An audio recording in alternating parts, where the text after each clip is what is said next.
The Apollo University, University of Leicester, 35 lakhs fees for 3-year BEng UK. Patan చెరుకు సమీపంలో అది కూడా ఒక పారిశ్రామిక వాడలో కెమికల్ ఫ్యాక్టరీలో ఈ రోజు పొద్దున ఒక భారీ పేలుడైతే సంభవించింది. రియాక్టర్ పేలిపోవడంతో చాలా పెద్ద ఎత్తున కెమికల్ ఫ్యాక్టరీ కూడా కావడంతో మంటలైతే పెద్ద ఎత్తున చెలరేగుతున్నాయి.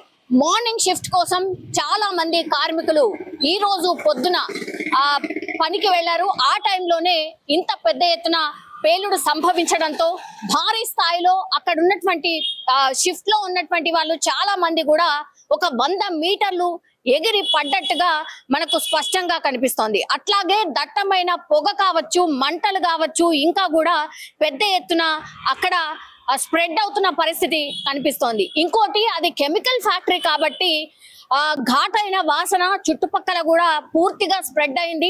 అండ్ ఈ రెస్క్యూ ఆపరేషన్ కోసం కూడా పెద్ద ఎత్తున ఇన్ఫర్మేషన్ రాగానే రెస్క్యూ ఆపరేషన్ కి సంబంధించి డిఆర్ఎఫ్ టీం కావచ్చు, ఫైర్ ఇంజన్లు కావచ్చు, పోలీస్ వ్యవస్థ కావచ్చు పెద్ద ఎత్తున చేరుకుని అక్కడ రెస్క్యూ ఆపరేషన్ చేయడానికి కూడా ప్రయత్నాలు అయితే జరుగుతున్నాయి.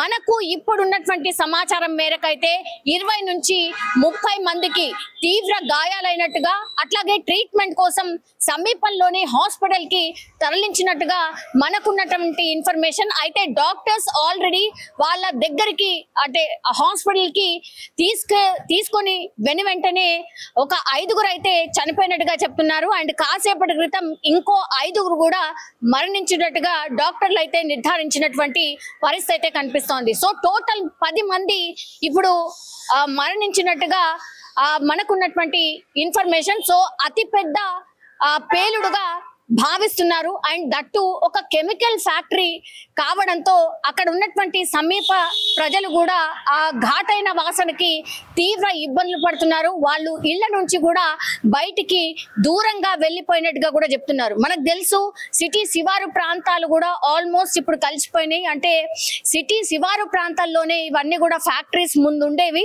కానీ ఇప్పుడు ఆ సిటీ అంతా కూడా స్ప్రెడ్ అయిపోయింది. శివారు ప్రాంతాలు కూడా స్ప్రెడ్ అయిపోయాయి కాబట్టి నివాస ప్రాంతాలు, పారిశ్రామిక ప్రాంతాలన్నీ కూడా కలిసిపోయి అక్కడ విపరీతమైనటువంటి ఈ వాసన కావచ్చు, దాంతో కూడా రోగాలు కావచ్చు విపరీతంగా స్ప్రెడ్ అవుతున్న వార్తలు చాలా రోజుల నుంచి కూడా వింటూ ఉన్నాం. ఇప్పుడు నివాస ప్రాంతాల మధ్యనే ఇప్పుడు ఈ పారిశ్రామిక సంబంధించిన ఫ్యాక్టరీస్ ఉండడం వల్ల కూడా ఇట్లాంటి ఇన్సిడెంట్ జరిగినప్పుడు మాత్రం చాలా మంది ప్రజలు ఇబ్బంది పడుతున్నారు. ఇప్పుడు అక్కడ కూడా అదే జరుగుతోంది. సియాచి ఫ్యాక్టరీ ఇది కెమికల్ ఫ్యాక్టరీ కావడంతో కెమికల్స్ పెద్ద ఎత్తున నిల్వ ఉండడం, కార్మికులు కూడా పెద్ద ఎత్తున మార్నింగ్ షిఫ్ట్ కు వెళ్ళడం. ఇప్పటికైతే మనకున్నటువంటి సమాచారం ప్రకారం అయితే లోపల ఒక 50 నుంచి 60 మంది ఈ రోజు మార్నింగ్ షిఫ్ట్ కి వెళ్ళినట్టుగా కూడా చెప్తున్నారు. సో అందులో 20 మంది తీవ్ర గాయాలు కావడం, అందులో 10 మంది చనిపోయినట్టుగా కూడా చెప్తున్నారు.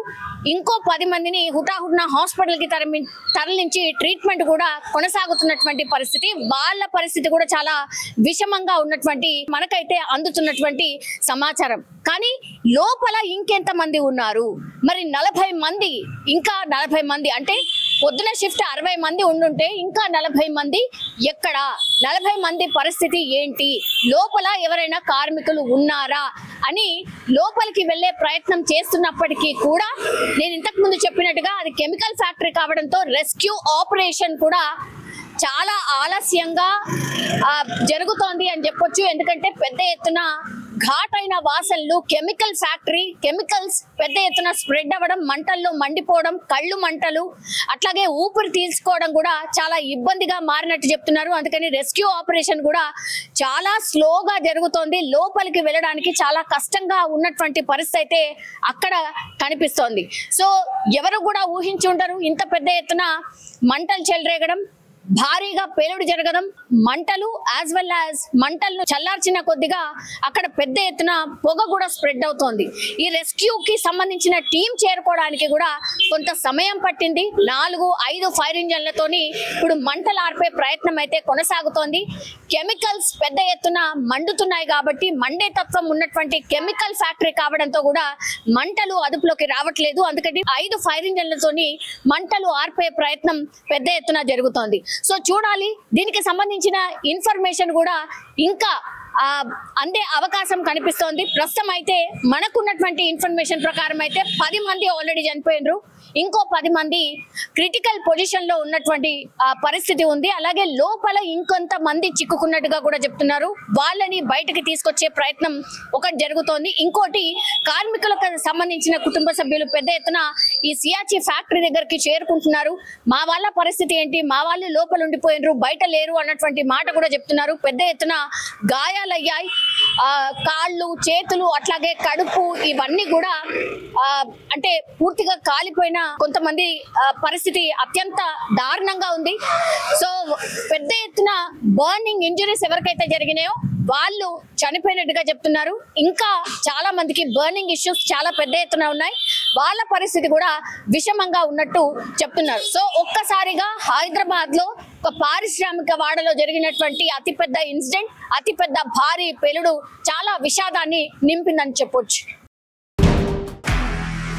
నిజంగా ప్రస్తుతం ఉన్నటువంటి సమాజం దేనికి ప్రయారిటీ ఇస్తుంది? ఆర్థిక సంబంధాల చుట్టూ మాత్రమే తిరుగుతుంది. మళ్ళీ ఎన్నికలంగానే చాలా విరక్తి కలుగుతాం.